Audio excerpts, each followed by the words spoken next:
The National Electrical Code, or NEC, requires that all receptacles in kitchens and dining rooms be grounded. This requirement is in place to protect against electrical shocks and to prevent fires. There are two main methods for grounding receptacles. Firstly, using an equipment grounding conductor, which is a bare or green insulated wire that is connected to the electrical panel's grounding electrode system. Secondly, if the electrical wires are run in metal conduit, the conduit itself can be used as a grounding path. In rare cases where it is not possible to install a grounding conductor, a ground fault circuit interrupter, or GFCI, can be used as an alternative. GFCIs are devices that detect ground faults and trip the circuit to prevent the flow of electricity. However, the NEC specifically states that GFCIs are not an acceptable substitute for a proper grounding system. If an inspector requests that the receptacles be grounded, it is valid and should be addressed. Here are some possible solutions. Firstly, install a grounding conductor. Run a grounding conductor from the electrical panel to the junction box, where the receptacles are located. Secondly, use metal conduit. If possible, run the electrical wires in metal conduit, which can serve as a grounding path. Thirdly, install a grounding rod. Install a grounding rod outside and connect it to the electrical panel's grounding electrode system. Then run a grounding conductor from the panel to the receptacle junction box. If the house is older, it may not have been originally wired with a grounding system. In this case, a qualified electrician should be hired to perform the necessary upgrades. It is important to note that GFCIs are not a cure-all for electrical safety. They provide only limited protection against shocks and do not eliminate the need for proper grounding. When dealing with electrical systems, safety is paramount. Improper grounding can lead to dangerous situations, including electrical shock and fire hazards. The National Electrical Code provides specific guidelines to ensure electrical systems are installed and maintained safely. It is essential to understand these requirements and follow them diligently. Grounding is a critical safety measure in electrical systems. It provides a low impedance path for fault current to return to the source, allowing overcurrent protection devices like circuit breakers or fuses to quickly trip and energize the circuit. This rapid response minimizes the risk of electrical shock and fire. The equipment grounding conductor, often a bare or green insulated wire, connects the metal enclosures of electrical equipment, such as appliances and receptacles, back to the grounding electrode system at the main electrical panel. This system includes a grounding electrode, typically a ground rod or metal water pipe, which is buried in the earth to provide a direct connection to ground. Metal conduit, when properly installed, can also serve as an effective grounding path. The conduit must be securely connected to the electrical boxes and enclosures to ensure a continuous conductive path. This method is commonly used in commercial and industrial settings where metal conduit is the standard wiring method. While GFCIs offer a valuable layer of protection against ground faults, they are not a substitute for proper grounding. A GFCI works by monitoring the current flowing in the hot and neutral conductors of a circuit. If it detects an imbalance, indicating that current is leaking to ground, it quickly trips the circuit, cutting off the power.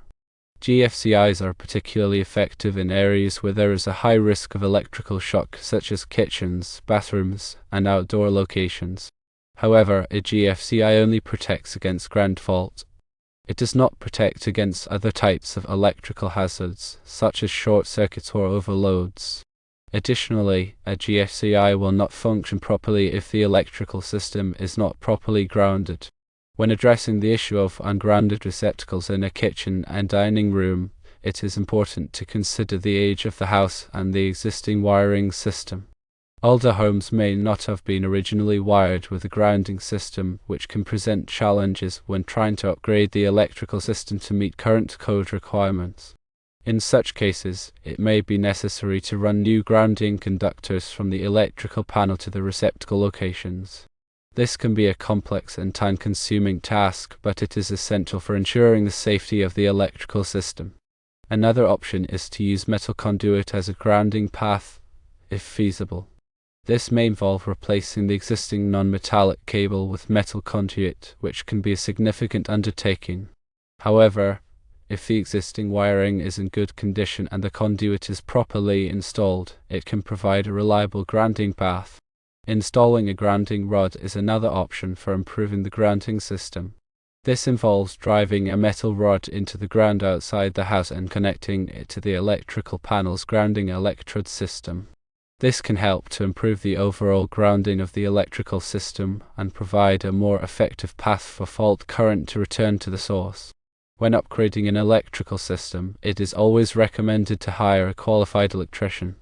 A licensed electrician has the knowledge and experience to properly assess the existing wiring system and determine the best course of action for upgrading it to meet current code requirements. They can also ensure that all work is performed safely and in accordance with the National Electrical Code. In addition to grounding receptacles, it is also important to ensure that other electrical equipment in the kitchen and dining room is properly grounded. This includes appliances such as refrigerators, dishwashers, and microwave ovens. These appliances should be connected to grounded receptacles using properly sized cords and plugs. If an appliance has a 3-prong plug, it should be plugged into a grounded receptacle. Never remove the grounding prong from a plug or use an adapter to defeat the grounding function. Doing so can create a serious electrical hazard. Regular inspections of the electrical system can help to identify potential problems before they become serious. Look for signs of damage, such as cracked or frayed wiring, loose connections, and corroded receptacles.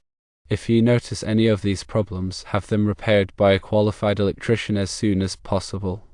Electrical safety is an ongoing process that requires vigilance and attention to detail.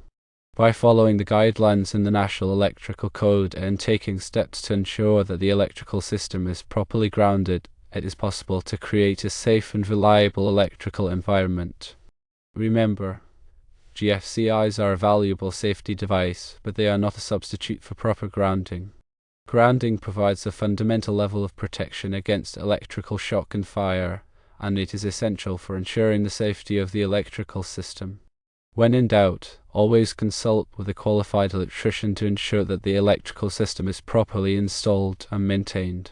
They can provide expert advice and guidance on how to keep the electrical system safe and reliable. Understanding the NEC requirements for grounding is crucial for ensuring electrical safety.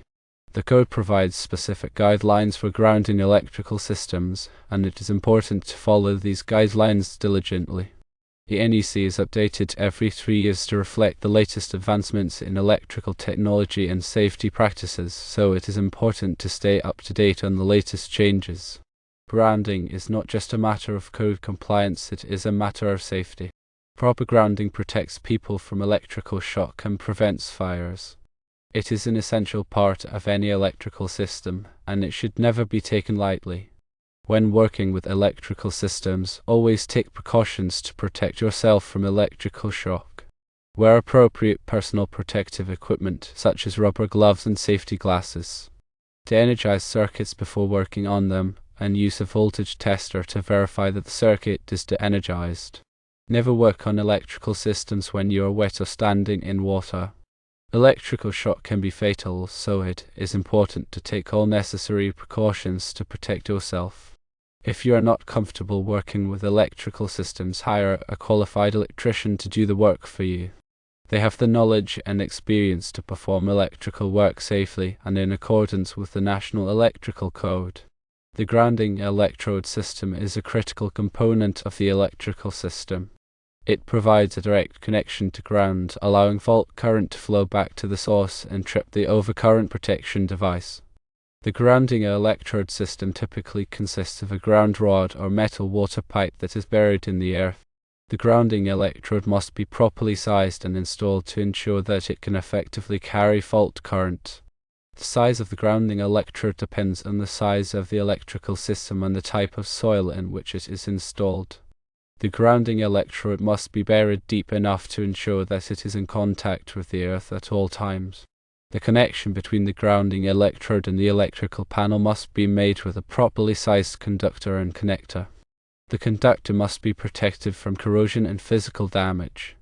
Regular inspections of the grounding electrode system can help to identify potential problems before they become serious. Look for signs of corrosion, damage, and loose connections. If you notice any of these problems, have them repaired by a qualified electrician as soon as possible. The equipment grounding conductor is another critical component of the electrical system.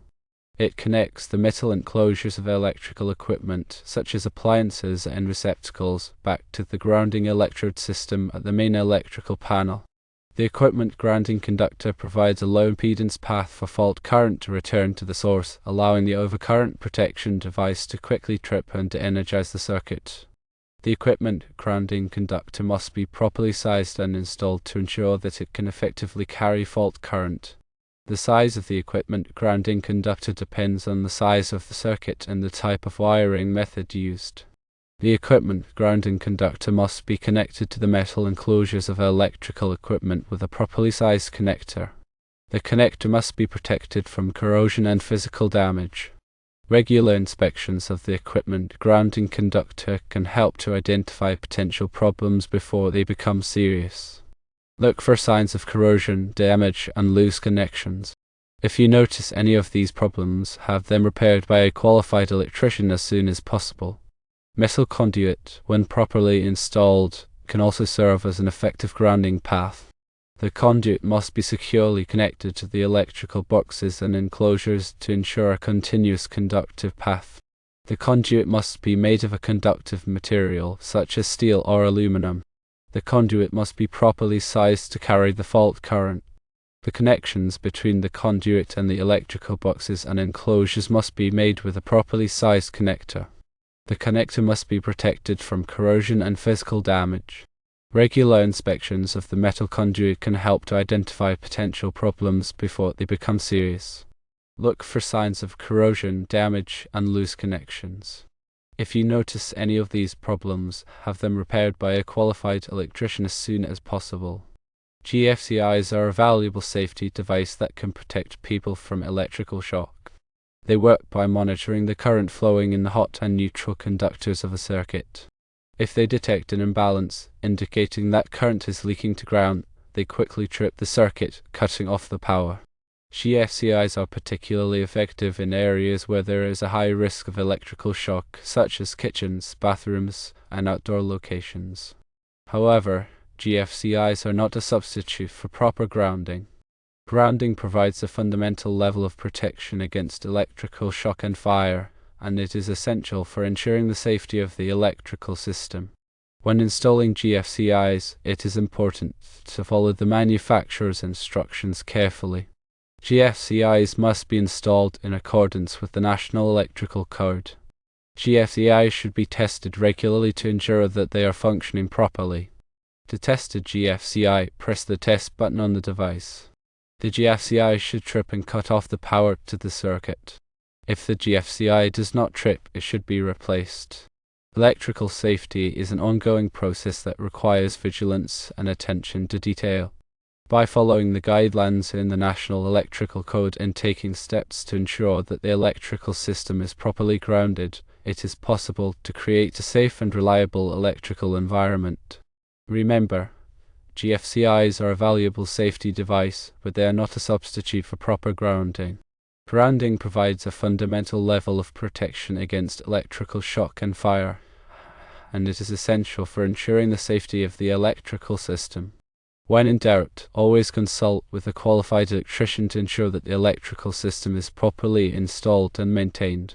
They can provide expert advice and guidance on how to keep the electrical system safe and reliable. Always remember to de-energize the circuit before working on any electrical components. Double check with a proper meter to verify. If unsure, contact a professional.